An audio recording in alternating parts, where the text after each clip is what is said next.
So, the Stone Age. Tell me a bit about the Stone Age. Where did the people come from?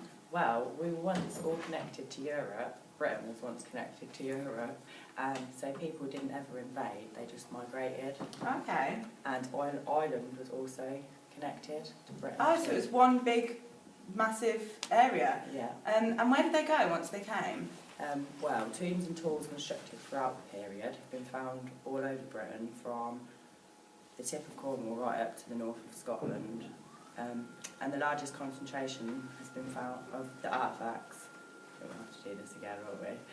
Has been found in Wiltshire, southern England, including the Uffington White Horse. And so, tell me a really interesting fact about the Stone Age people. They brought about new ideas about farming.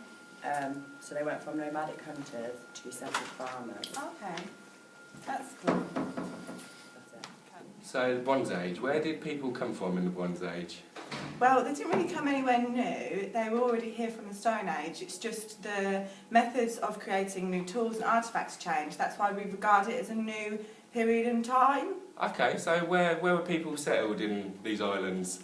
Well, again, they didn't come anywhere new, so they didn't exactly go anywhere new. But from research, it's been proven that there's been large mines found in Great Orme in northern Wales, Ross Island, County Kerry, Mount Gabriel and County Rock in Ireland. So we know that they definitely did go to those places. Okay, so give me an interesting fact.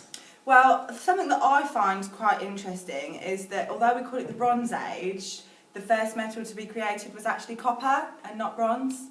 I think that's quite interesting. How do I stop it? In the Iron Age, where did the people come from and where did they go in Britain? Well, I'm going to start with England, because their Iron Age was 800 BC to the Romanisation of Britain around 43 AD. And there were many tribes that had settled in their country, and I'll list a few. There's the Brigantes, they were in Yorkshire, Midlands sort of area. Then there was the Parisi in the Yorkshire sort of area too. We had the Iceni in Norfolk, I think that might be over here. Corvoni in Shropshire.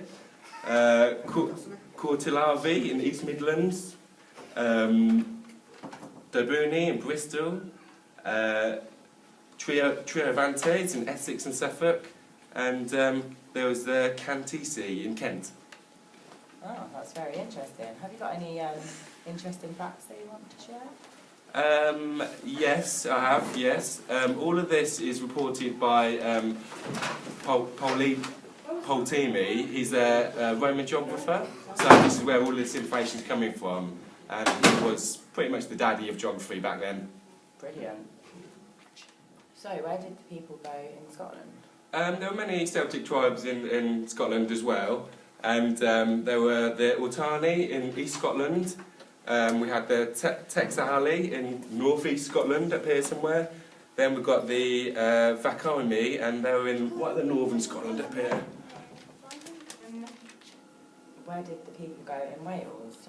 Well, that's interesting you asked that actually, because there was a few main tribes, and one of the main ones was the Ordovies, and they were in Mid Wales and part of England as well. Then we had the Decanigli, they were in North East Wales over here somewhere.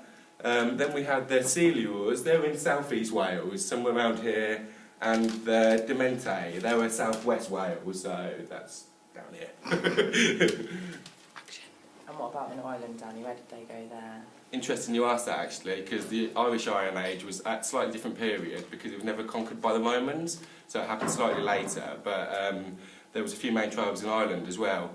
The Venici were in northwest Ireland, the Robigi were in Northern Ireland, Iblani were in just north of Dublin, and then the Celsi were north of Dublin as well, so that's kind of where they were.